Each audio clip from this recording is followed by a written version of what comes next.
Hello, everyone. Welcome back to Leadership Talks for Emerging Leaders. Leadership Talks is a podcast hosted by Leadership Card, a leadership training organization.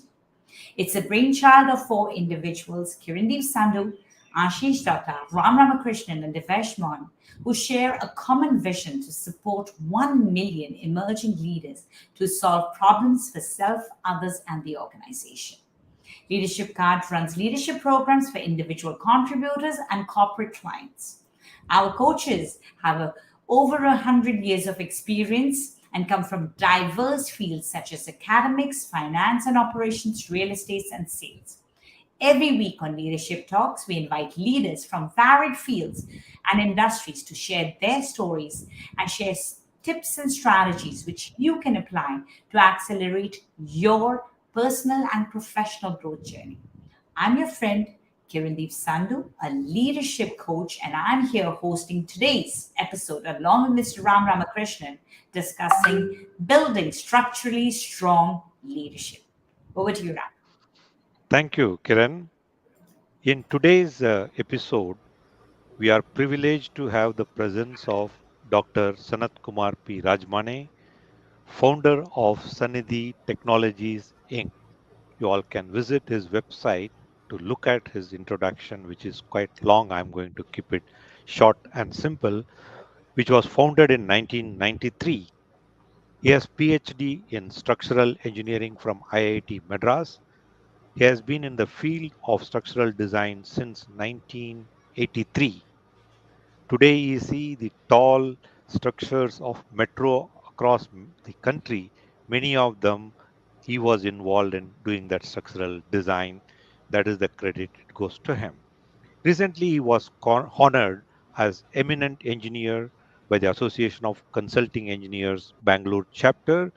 He very often frequently appears in lot of TV interviews in uh, in and around our country on talking about in the structural engineering. Today we are privileged to have him here on discuss about on the leadership topic, building structurally strong leadership. Welcome, Dr. Sanatkumar Rajamane. Thank you, Ram Ramakrishnan, for your wonderful introduction. Thank you. Welcome, sir. So we will first get on to straight into the our questions today. Dr. Sanat Kumar, you have been building strong structures since 1983, and I have seen every time I see them, I wonder how it all this all strong and good. Can you elaborate how one can build structurally strong leadership skills? Ram, in our engineering field, it is very difficult to be a leader as there are many people with no tech qualifications, no training, nothing. Hence, they don't know how important is this field and how much sincerity they have to be in the field to give best output to their clients.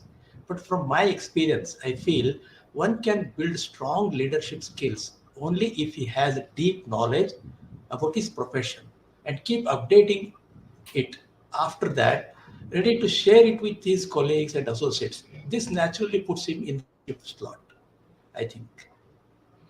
That's a great point. I also strongly believe in one of the moment you wanted to share some of your knowledge, you need to put that extra effort, start looking at that way. The first gainer is you, not others. You gain more knowledge about it, what is that area and what is that you would like to do that. You learn by sharing. Each day before I can teach, I have to become a student. Right, Dr. Sanat? Yeah, yeah. That probably Naturally. is the same thing. Yes. Yes. Okay. Yeah, Kiran, would you like to? Yes, for sure. Okay, so Dr. Sanan, thank you so much for being part of Leadership Talks. Many of our viewers may or may not be engineers, but nonetheless, leadership lessons that you will be sharing with them are going to be applicable to many who are working in different kinds of industries. You have worked with both smaller sized organizations as well as bigger sized organizations, both within India as well as globally. So now, as a leader, does the leadership approach or the approach change based on the organization? Can you elaborate more on this? I don't think I need to talk more about this because the approach to every project or an assignment should remain same, whether it's a small or big. We should Okay. treat every work or service with respect. So this ends up with a best results to the client. So whether it's a bigger organization or smaller organization, we should give our best to all the assignments and projects. So, would you be able to share, especially working in a cross cultural team, for example, working with a global client, when you had to win over these clients, what kind of approach did you go with? Because the style of working can be different. So, did you have to bring in your adaptability? Can you share a little bit more about this? Regarding, When you're going into working with a global client, which is okay, quite different from how we have been doing our business, right? okay, So, in that global client scenario, as a third party, you have to probably be more adaptable to how the clients require you to do business.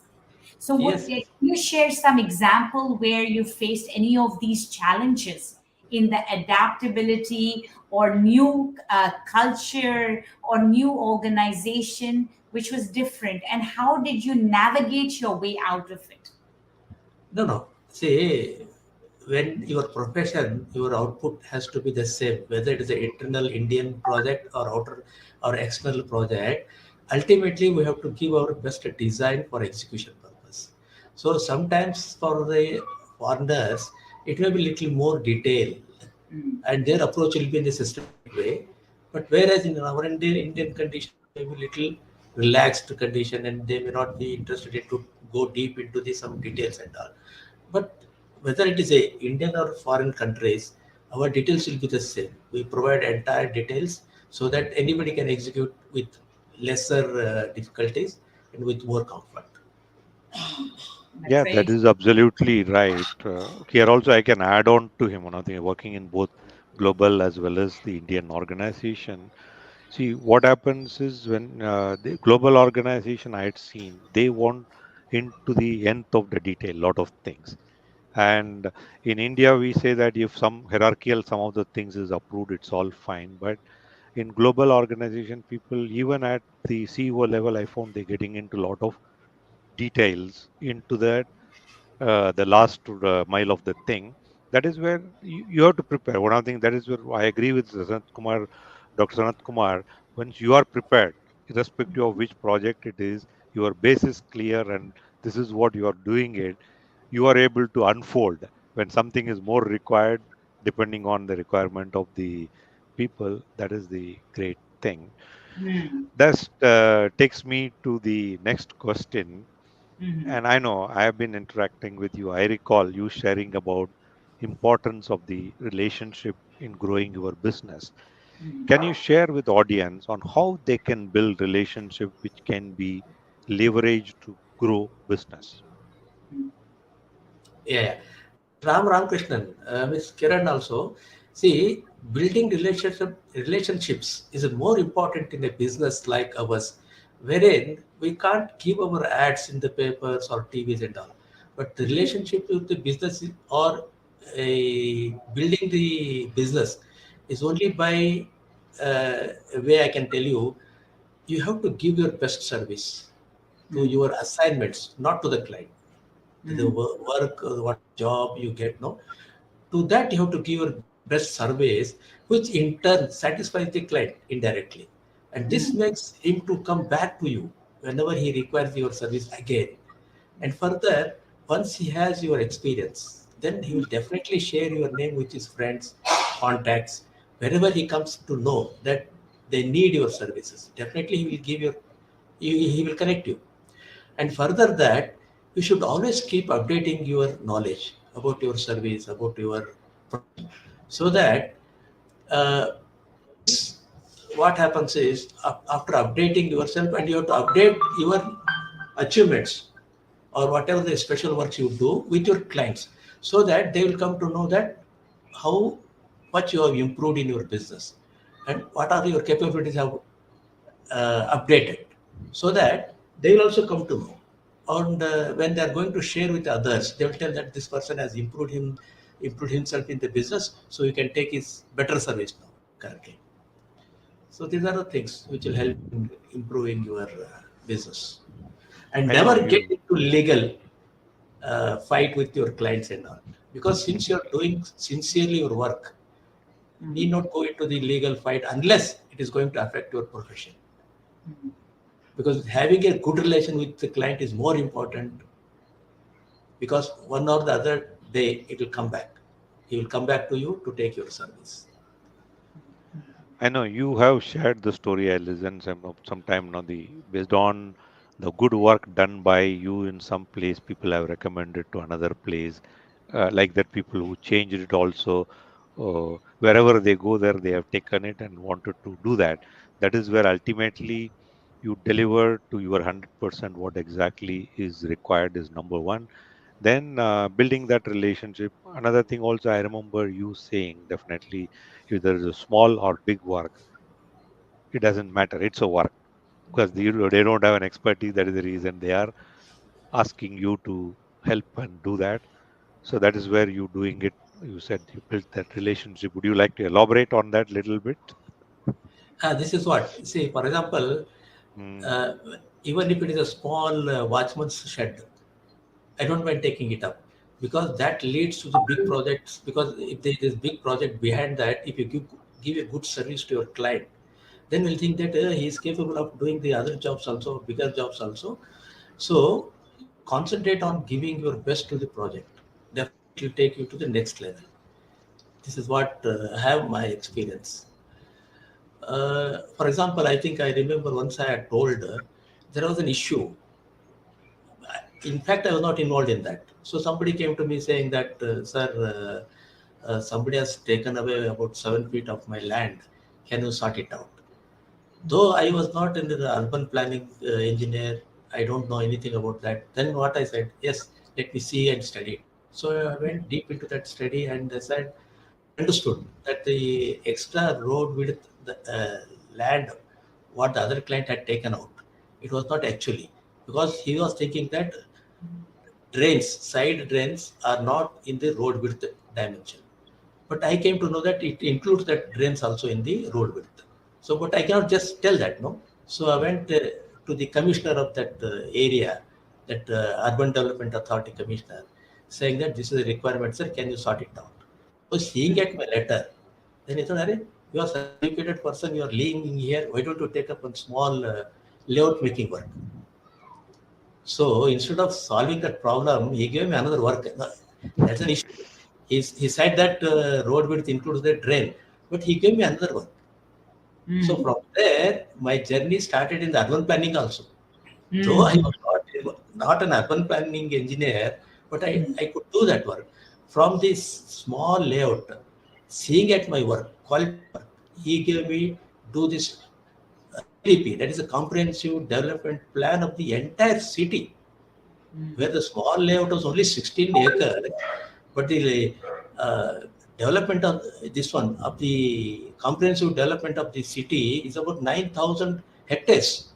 I could do that also. Like that, so small works or big works, if you do your best service, definitely it will fetch you the bigger projects and nice projects. great. Very nice example that you have shared.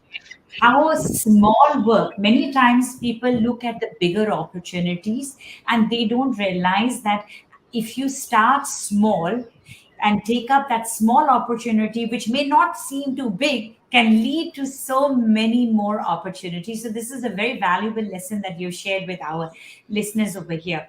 I would also like you to just slightly elaborate that what kind of networks that people should go into to reach out to more and more people.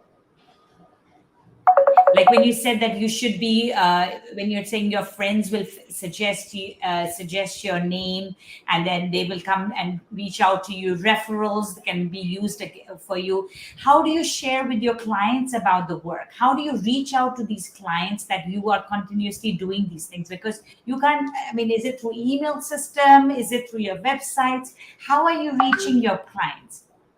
What I do is once I give my service to the client, I'll be in touch with him. Not like sending good morning, good afternoon messages like that.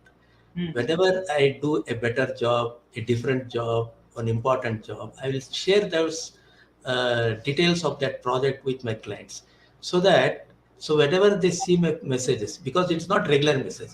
Suddenly, when they come to see they come across my message, they'll go deep into that, understand what kind of new work I have done. What is Ah, my so this is the way I keep updating them about my works and latest achievements and all. So it keeps them updating about my capabilities and my improvements in my profession. So this is how uh, it I keep in touch with my clients. that's an excellent example that you have shared on how that sometimes over bombardment of messages can actually result in, us breaking from that relationship because you get over bombarded. But what you've done is you have strategically and structurally positioned how you want to reach your clients by only reaching them so that they know that it is something important that you are trying to reach. Very well put. Thank you so much, Dr. Sanant. Yes, over to you, Ram. Yeah. So another next question is, as a leader, how you ensure that your teams are structurally managing, delivering on the different needs and expectations of your clients. Ram, what I do is whenever there is a project, I keep track of it. Once I Mhm. give that work to our associates or our engineers, I'll keep track of it, what they have done. And before going deep into that project, I will tell them what is important in this and what is not important. And once they start the working, I will tell them this what is to be delivered first, so that the client can go ahead with his work, and meanwhile we have enough time to go deep into the other details of the work, so that we can prepare them uh, comfortably and deliver them to the client. So this makes our this thing very comfortable. So when we approach a project, I'll keep tracking right from the planning to the delivery, and guide our engineers how to go about that. That's great. I think keep tracking and guiding and delivering when it is required. That is what, as a leader's role, always when there is a roadblock, help them to clear and move ahead, kind of a thing. I was just thinking over here, Ram, that Dr. Sananta had also talked about the fact that in their field, there are many people with no technical qualifications and training, right? But still, work gets done. So here, a lot of so as a leader, one is obviously keeping track of the progress of it, but how do you ensure that the momentum remains, because there are also very stressful situations that they are undergoing and they have to be constantly working towards the deliverables. So here, how do you, or as the leadership team, continuously inspire the team to deliver on time with what needs to be done? Dr. Sananta, would you like to elaborate or maybe share an example from where your team was in a high stressful situation, challenges probably came, and how you were able to navigate your way out of it? No, immediately I may not be able to give an example, but what I do is whenever there is an issue and whenever our engineers are under stress, I will try to find out something error from the client side, or not error, I should say, any input, if it is not sufficiently provided, so that it is holding our work. I will try to find out what are the reasons that are making our engineers stressful. So I'll find out those reasons and try to sort it out. If it is from the client sides, for example, if some data is required from the client side, I will follow up with the client and tell them, unless you provide these data, our work will not proceed. So like that, I will follow up and try to sort it out, so that our engineers sometimes they may not be able to talk to the client directly because of the levels. So that generally, if you are there, if you are the leader, you can talk to anyone. But juniors, they have to go through some leaders or some seniors. They have to tell the seniors to talk to the other side, like that. So I'll try to sort out those issues so that our engineers will be comfortably work. But this brings me to the next very important question, that if they are not able to talk to the client, that I understand. But how have you created that culture of open communication where your engineers at the lower level feel comfortable to share their problems with you? So how have you made them feel that it's okay, they can trust you to share your problems? What is the system that you've created?